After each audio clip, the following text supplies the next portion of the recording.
नमस्कार। सरकार क्या होती है और सरकार चलाता कौन है? ये दो ऐसी बातें हैं जो हम कभी न कभी भले ही आपस में नहीं पूछते हो, बात नहीं करते हो, लेकिन ये सवाल मन में उठते होंगे। तो मोटे तौर पर जैसा कि हम जानते हैं, हम दो शब्द सुनते हैं, शासन, प्रशासन। शासन मतलब चुने हुए लोग, विधायिका, हमारे नेता लोग, विधायक, लोकसभा सदस्य वगैरह वगैरह। और प्रशासन यानी सरकारी कर्मचारी, आईएएस से लेकर चपरासी बाबू तक। इन दोनों वर्गों में से सरकार कौन चलाता है? माना तो यह जाता है कि शासन नीतियां बनाएगा और प्रशासन उन नीतियों को क्रियान्वित करेगा। लेकिन इसके अलावा भी काफ़ी कुछ ऐसा होता है जो हमें जानना चाहिए और जिसके बारे में हमें कुछ पता नहीं है, हम केवल अनुमान लगाते हैं। तो आपको आज एक सच्चा किस्सा सुनाता हूँ। ये मामला रतलाम के एक निजी हायर सेकेंडरी स्कूल से जुड़ा हुआ एक सच्चा मामला हुआ है और बहुत ज़्यादा पुराना नहीं है। आप मान लीजिए 2010 से लेकर 2025 के बीच का, गए 15 वर्ष का मामला है ये। इस प्राइवेट स्कूल की 12वीं कक्षा में कुल जमा 20 बच्चे थे। इनके 12वीं कक्षा की बोर्ड की परीक्षा के फॉर्म बोर्ड के पोर्टल पर भरे जाने थे। पोर्टल खुलने के दिन से, पहले दिन से लेकर पोर्टल बंद होने के अंतिम दिन तक स्कूल वाले पूरी कोशिश करते रहे पूरे समय, किंतु पोर्टल एक दिन भी नहीं खुला। फलस्वरूप एक भी बच्चे का फॉर्म नहीं भरा जा सका। यानी स्कूल की 12वीं कक्षा के सारे 20 बच्चे अब नियमित परीक्षार्थी के रूप में परीक्षा में नहीं बैठ सकते थे।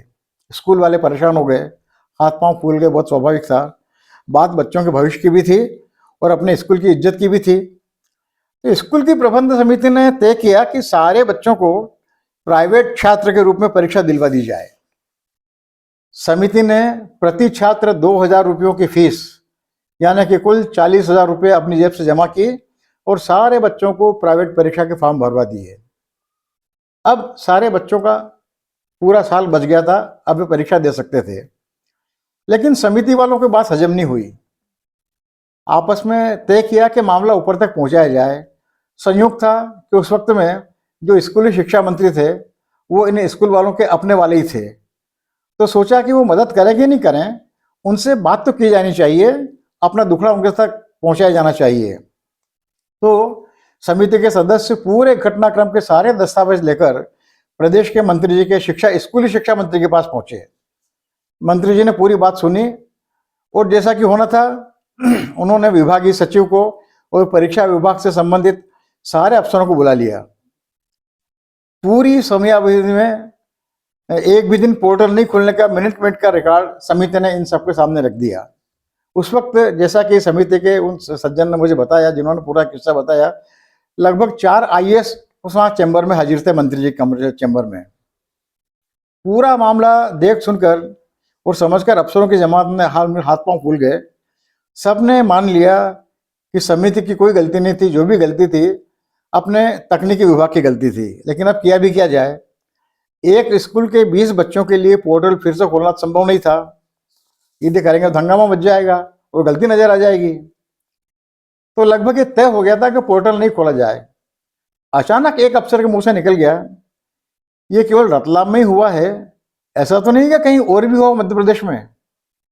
ये सुनते ही मंत्री जी के चैम्बर में सन्नाटा फैल गया, सबकी बोलती बंद हो गई और पूरा अमला हरकत में आ गया। टेलीफोन घनघना उठे, सारे प्रदेश के जिला शिक्षा अधिकारियों के फोन बजने लगे और सबके जवाब सुनकर मंत्री जी और तमाम अफसरों के चेहरे पर हवाइयाँ उड़ने लगी।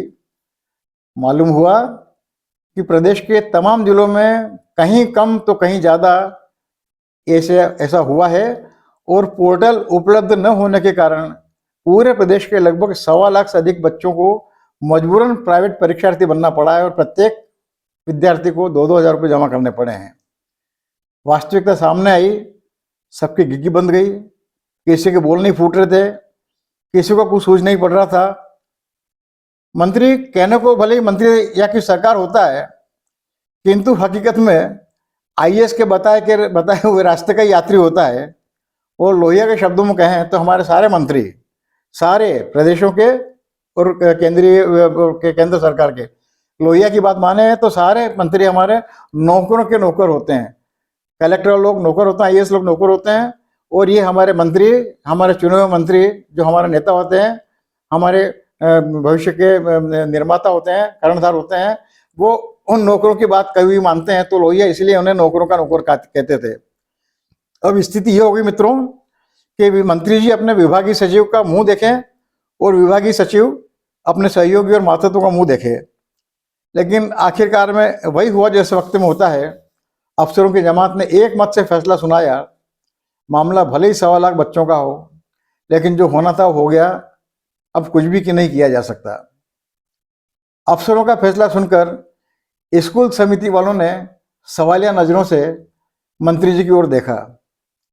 मंत्री जी ने, यानी कि अपनी सरकार ने, बहुत थकी हारी आवाज में कहा कि मैं अब क्या कहूँ, सब कुछ बात आपके सामने है, मैं जो कर सकता था मैंने कर दिया, और क्या कर सकता था। चूंकि समिति वाले पहले ही मानसिक दिमागी तौर पर तैयार होकर गए थे कि वहां से कोई मदद नहीं मिलने वाली है, इसलिए उन्हें कोई हैरत नहीं हुई। समझदार लोग थे, जो मानकर आए थे वही होगा ऐसा उनको पहले ही पता था। वो तो अपनी तसल्ली के लिए आए थे कि उन्होंने अपने तय पूरी कोशिश कर ली। उन्होंने कुछ नहीं कहा, मंत्री जी को धन्यवाद दिया और लौट आए। बात तो खत्म हो जानी चाहिए थी, लेकिन अभी बात खत्म नहीं हुई। समिति, जो प्रबंधन समिति थी स्कूल की, उसके सचिव को ये बात हजम नहीं हुई। बच्चों का साल तो भली बच गया, लेकिन उसे बात खाई जा रही थी कि बच्चों को और समिति को, पूरे प्रदेश के बच्चों को उस कुकर्म की सजा भुगतनी पड़ रही थी जो बच्चों ने और स्कूल वालों ने किया ही नहीं है। इससे भी ज्यादा बात खटक रही थी कि शासन और प्रशासन अपनी गलती मान तो रहे हैं, किंतु उसे सुधारने को बिल्कुल तैयार नहीं है। उसे चैन नहीं पड़ रही थी, सचिव को परेशान हो गया वो। उसने समिति के सदस्यों को बुलाया, बात की, और फिर रणनीति के तहत जो बच्चे जिनके प्राइवेट फॉर्म भरवाए गए थे उन 20 बच्चों के पालकों को बुलाया, उनकी बैठक बुलाई, उनको विस्तार से पूरी बात बताई, सारे दस्तावेज रखे और उनसे कहा कि आप सब लोग मिलकर कलेक्टर को स्कूल की शिकायत करो कि स्कूल मैनेजमेंट ने उनके बच्चों को नियमित परीक्षार्थी यानी रेगुलर स्टूडेंट की हैसियत से वंचित कर दिया, उनकी इज्जत खराब कर दी, और बच्चों के साथ बच्चों के भविष्य के साथ खिलवाड़ है, और इस अपराध के लिए स्कूल पर कड़ी से कड़ी दंडात्मक कार्रवाई की जानी चाहिए। पालकों ने कलेक्टर की जन सुनवाई में अर्जी लगाई। कलेक्टर ने स्कूल वालों को नोटिस दिया। नोटिस का जवाब में स्कूल समिति ने अपना पक्ष रखा। सारे कागज पत्र देखकर कलेक्टर ने मान लिया कि समिति ने कोई अपराध नहीं किया, लेकिन कलेक्टर बहुत शायद भले आदमी थे। उन्होंने इससे भी आगे बढ़कर समिति को धन्यवाद दिया कि समिति ने अपने माथे आर्थिक बोझ झेलकर बच्चों का साल बचा लिया, और इस बात के लिए उसने समिति की प्रशंसा भी की। कलेक्टर ने चूंकि कोई कार्रवाई करनी थी तो मामला जिला शिक्षा अधिकारी को सौंपा और कहा कि पालकों और समिति की कोई गलती नहीं है, स्कूल की कोई गलती नहीं है, बच्चों की कोई गलती नहीं है, इन्हें न्याय दिलाइए। लेकिन जहां पर विभाग का मुख्य सचिव, प्रिंसिपल सचिव विभाग का, आईएएस इनकार कर चुका हो, वहां बेचारा डीओ की क्या बकवास और क्या बिसात। लेकिन डीओ ने थोड़ी सी हिम्मत की और उसने कलेक्टर से सीधी सीधी बात की। बोले सर, इसमें कहीं कुछ होना जाना नहीं है, अपने स्तर पर कुछ नहीं हो सकता, जो भी होना है भोपाल से ही होगा, और आप यदि कुछ करना चाहते हैं तो आप यहाँ की बात छोड़िए, भोपाल से बात कीजिए, वहां संपर्क कीजिए। कलेक्टर आईएएस था, समझदार था, उसे बात समझ में पहले से आ रही थी, और उसे बात अच्छी लग गई, उसे गले उतर गई बात कि हाँ, ये स्कूल वालों की गलती नहीं है और स्कूल के बच्चों को और समिति वालों को अकारण सजा भुगतनी पड़ी है। तो ईश्वर ने पता नहीं क्या बुद्धि दी कलेक्टर को। कलेक्टर ने इसे अपना मामला मान लिया और पूरी फाइल लेके वो भोपाल पहुंचे और सारा शिष्टाचार मतलब प्रोटोकॉल को परे धकेल कर सीधे मुख्यमंत्री से मिले। सारी बात बताई, सारे कागज बताए, और एक ही बात कही, शुरू से कही कि सर, गलती अपने ओर से हुई है, और केवल रतलाम का मामला नहीं है, प्रदेश के 1.25 लाख बच्चों का मामला है। इसमें जो भी करना है आपको करना है। यदि आप स्कूल एजुकेशन डिपार्टमेंट के सेक्रेटरी का ओपिनियन लेंगे तो आपको इनकार ही सुनने का मिलेगा, क्योंकि वो तो पहले ही मिनिस्टर को अपना ओपिनियन दे चुके हैं। वो अपना ओपिनियन बदलेंगे तो उनकी हेटी होगी।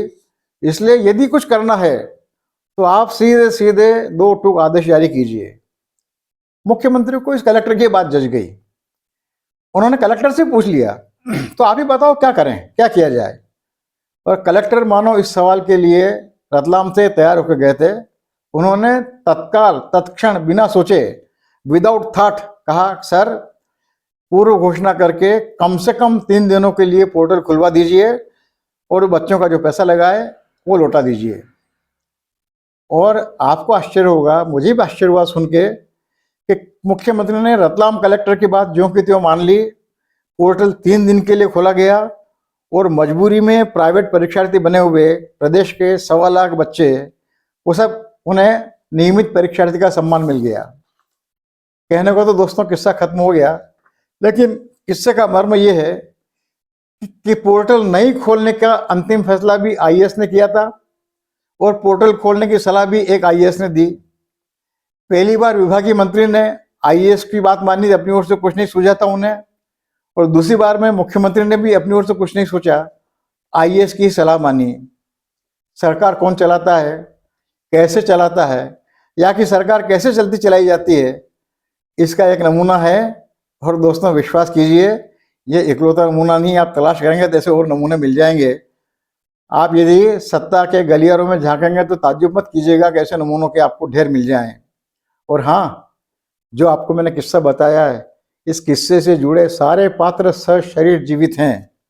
आपको उनके बारे में जानना हो, मिलना हो, तो उससे पहले आपको मुझसे मिलना पड़ेगा। उम्मीद है आज आपको ये बात मालूम पड़ी होगी, समझ आई होगी कि हमारी सरकार कौन चलाता है, सरकार कैसे चलती है। आपको ये बात पसंद आई होगी, कृपया कीजिएगा, मेरे वीडियो को लाइक कीजिएगा, साझा कीजिएगा, आगे बढ़ाइएगा और सदैव की तरह अपना कृपा प्रसाद मुझ पर प्रदान करते रहिएगा। बहुत बहुत धन्यवाद। नमस्कार, मैं विष्णु बैरागी।